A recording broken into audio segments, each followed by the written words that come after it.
On a encore des gens qui nous parlent de pas d'amalgame, d'égalité à tout bout de champ, d'égalitarisme.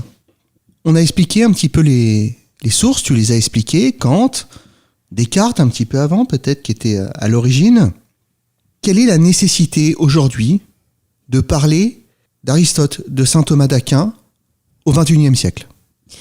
En fait, je pense que c'est un très bon rempart contre le relativisme qui gangrène nos sociétés occidentales, puisque, je vous le dis tout de suite, on n'arrivera pas à venir à bout des provocations des Mahométans avec le kantisme politique qu'est la laïcité. On n'arrivera pas à répondre aux musulmans avec un surcroît de laïcité. On ne répond pas à une croyance par un vide. On ne répond pas au plus par du moins. C'est pas possible. Donc, effectivement, il y a une nécessité aujourd'hui de se former au thomisme, à la doctrine aristotélicienne, pour effectivement venir à bout de ce relativisme qui consiste en dire que les religions c'est chez vous, c'est privé, ça vous concerne vous et votre petite personne, et ne venez pas en faire étalage, ne venez pas en faire montre sur l'espace public, dans l'espace politique et dans l'espace public.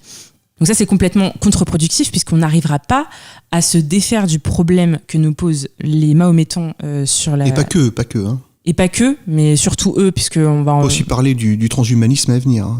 Tout à fait. C'est tout un ensemble. C'est tout un ensemble, mais pour répondre à quelque chose de spécifiquement religieux, comme l'est le mahométisme, parce que le problème du transhumanisme, c'est que ça, on peut le combattre sans nécessairement avoir une foi, enfin, sans forcément opposer la foi chrétienne.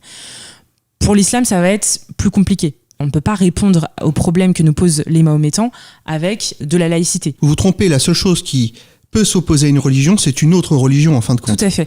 Et pour la défendre, il faut vous former au thomisme, à la doctrine aristotélicienne, enfin en tout cas à la doctrine aristotélicienne pour prouver que le relativisme ça ne marche pas, et invoquer saint Thomas pour ensuite défendre la foi chrétienne une fois qu'on aura établi que effectivement on peut parler de Dieu dans l'espace public et que le relativisme est faux.